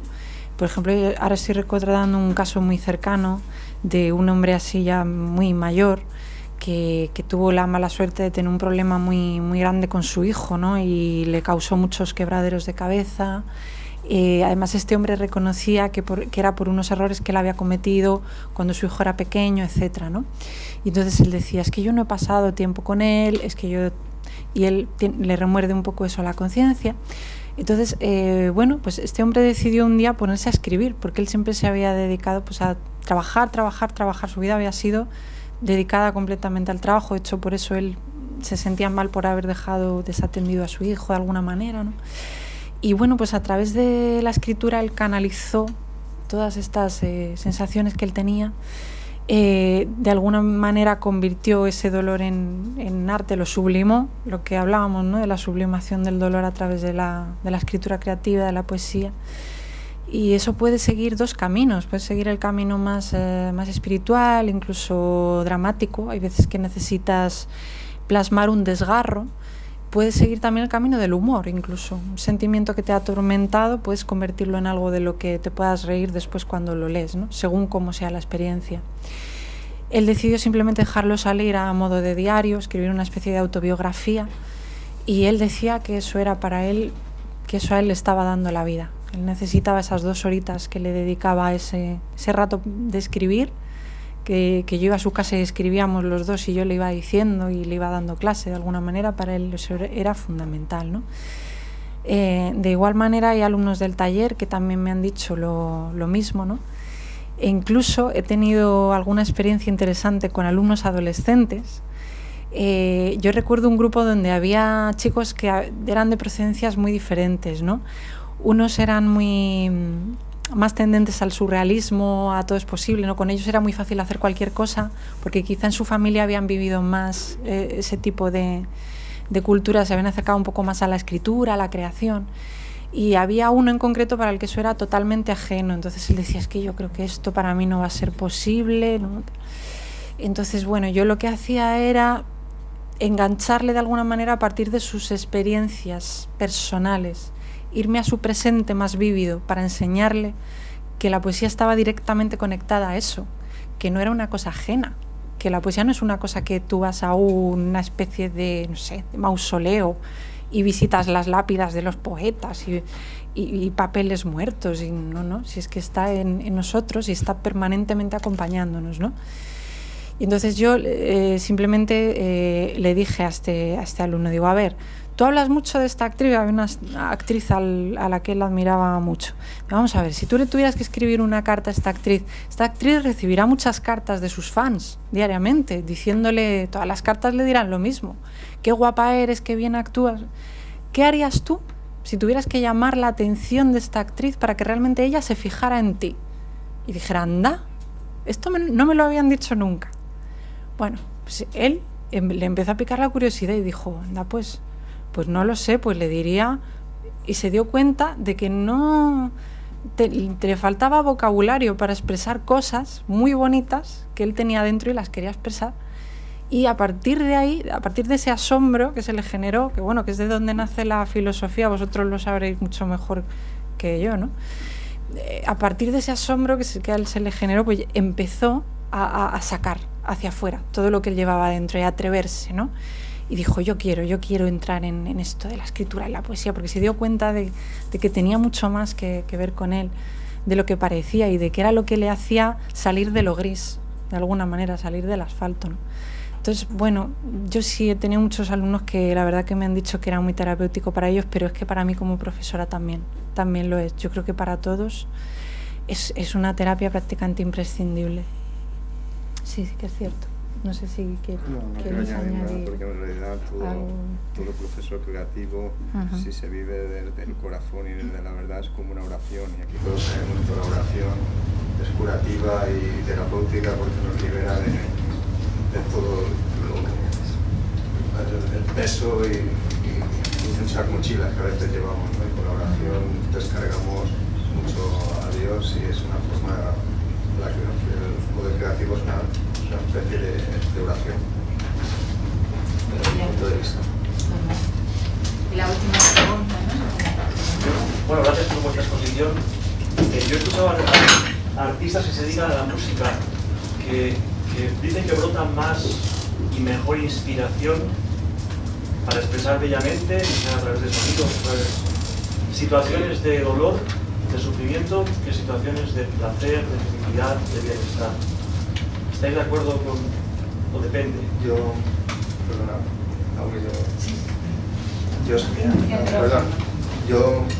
personalmente, es que sabes qué pasa, no creo en las teologías de sufrimiento. Yo al revés, creo que yo, si no hubiera sido un pintor, te voy a decir un término muy de este poeta ¿cómo se llama? Del murciano de Orihuela, ¿cómo se llama? De Miguel Hernández. Hubiera sido un sueño ocultor. Quiero decirte que mi arte es para generar sueños y hacer alquimias, de la tristeza a alegría. Hubiera sido un alquimista o un sueño ocultor, pero claro, hay mucha gente que es a nivel terapéutico y a nivel de proceso creativo es cuando más dolor sufre. En mi caso no, porque ya te digo, me gusta en esa entrega ser muy vital. Cojo de ese punto vital, me acerco primero antes de pintar oro, entonces eso me da mucha vitalidad, entonces ya me entrego y ahí es donde me pierdo, me dejo llevar, con lo cual en mi caso no. Yo desde mi experiencia, yo pienso que no se trata de buscar el sufrimiento, obviamente, nadie quiere sufrir, pero ya que hay sufrimiento en la vida es amor, es dolor, ese sufrimiento nos tiene que servir para aprender, para crecer, y yo pienso que sí nos sirve para crecer. Y una parte de ese crecimiento es convertirlo en escritura, porque mientras tú escribes a partir del dolor, tú reflexionas, das una vuelta a las cosas, te conoces mejor a ti misma, ¿no? Entonces, quizá por eso son más los artistas que han partido del sufrimiento a la hora de escribir. De hecho, hay artistas que han empezado a serlo a partir de una experiencia dolorosa, o hay otros que ya lo eran, pero su escritura se ha enriquecido o ha virado hacia otros caminos. Bueno, y yo pienso que sí, que hay experiencias en la vida, o sea, si tú quieres vivir plenamente, tienes que aceptar que en esa intensidad con la que tú vivas va a haber parte de sufrimiento, porque es imposible vivir intensamente y que no haya sufrimiento en ello. sin que tú lo busques. Si no es que vayas a buscarlo, es que va a venir a ti porque te va a venir. Pero tú eso puedes interpretarlo como, puedes rechazarlo o puedes, bueno, pues eso, convertirlo en arte, ¿no? También, por supuesto, se puede escribir desde estados de alegría, por supuesto que se puede, claro que sí, ¿no? Y en mi caso, pues bueno, yo creo que las dos cosas te alimentan igual como artista, ¿no? Pero sí pienso que a partir de una experiencia de dolor te cuestionas muchas cosas y ese cuestionamiento de alguna manera es necesario también, ¿no? Para nosotros.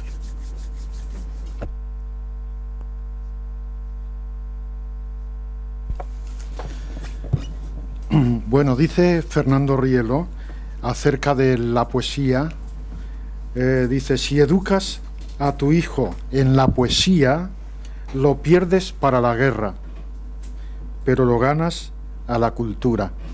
Y efectivamente se necesita educar a la poesía. ¿Qué es educar a la poesía? Porque efectivamente nosotros, todos los seres humanos, tenemos infundido la belleza. La belleza, todos sabemos lo que es bello, lo que es feo, sabemos distinguir, y que la belleza es la síntesis de la verdad y el bien. No hay poesía que no participe de la verdad y del bien, ¿no? Porque la hermosura es síntesis de la verdad y el bien, es síntesis. Entonces, el expresar los sentimientos, expresar las emociones, expresar las vivencias, ¿no? A través del arte, a través de la poesía, a través de la pintura, a través de la música, eso es un don saberlo expresar, porque todos tenemos experiencia de alguna manera de la poesía, somos poetas, porque somos creadores, por lo menos internamente, ¿no?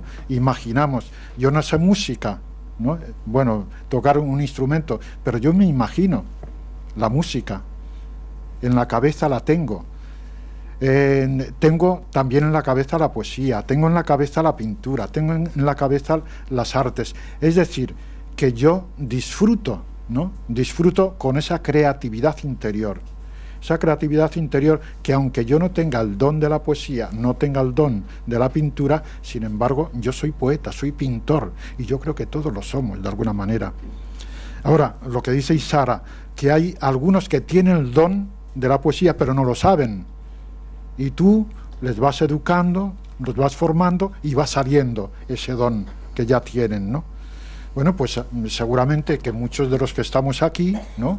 Muchos de los que están aquí tienen ese don, ¿no? Don de la poesía, don de la música, don de la pintura y tal. Lo que pasa es que no lo han desarrollado por las circunstancias que sean, ¿no? Pero podemos disfrutar internamente, ¿no? Y disfrutar sobre todo leyendo poesía, disfrutar viendo cuadros, pintura, disfrutar oyendo música. Y efectivamente, en este sentido, yo creo que estamos hablando del nuevo humanismo, porque esto es liberador. Y otra cosa que hace la poesía, hace el arte, es la terapia, ¿no? Una terapia, una cura, ¿no? De nuestros egoísmos, de nuestras pasiones, de nuestros, en fin, incluso, pues, podría decir hasta degradaciones, ¿no? Es decir, la poesía, el arte nos transforma, nos libera, nos hace mejores. Bueno, pues por mi parte nada más. Agradezco muchísimo lo que han dicho los dos artistas que están presentes esta tarde. Bueno, pues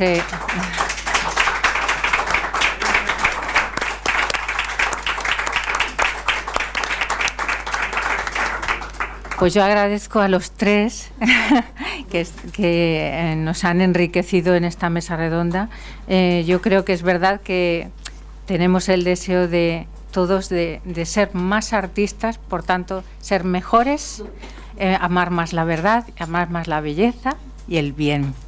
Y no quería terminar hoy sin decir un poco que hoy hace un año que en nuestra mesa redonda estaba con nosotros una gran amiga, Paloma Gómez Borrero, y que hoy está pues en el cielo, disfrutando ya de este bien con mayúsculas, pero que la quería recordar porque ha sido una mujer que ha dado su vida, se ha dado lo mejor de sí misma, ¿no? Y yo creo que todos recibimos de ella esa generosidad de su parte. Y como aquel día hubo una conferencia, ¿no?, pues, que ella nos dio, pues hoy que sepáis, ¿no?, que fuera ya del programa de nuestra actividad, de nuestro curso, que sigue mañana a las 9:30, pues tenemos, como siempre, para el que quiera, a las 6:15 tendremos la Eucaristía en la Capilla Real. Y luego a las 7 de la tarde hay una conferencia de Monseñor Sorondo, Sánchez Sorondo, que es canciller del Consejo Pontificio de Ciencias y de Ciencias Sociales del Vaticano, que va a hablar sobre la Laudato Si, que está en el salón de baile. O sea, va a ser en el salón de baile en el del Palacio. Entonces, que estáis todos invitados por parte de la universidad a este acto, a esta conferencia. Las horas 6:15 y luego a las 7 la conferencia de Monseñor Sánchez Sorondo. Pues muchas gracias a todos y hasta mañana.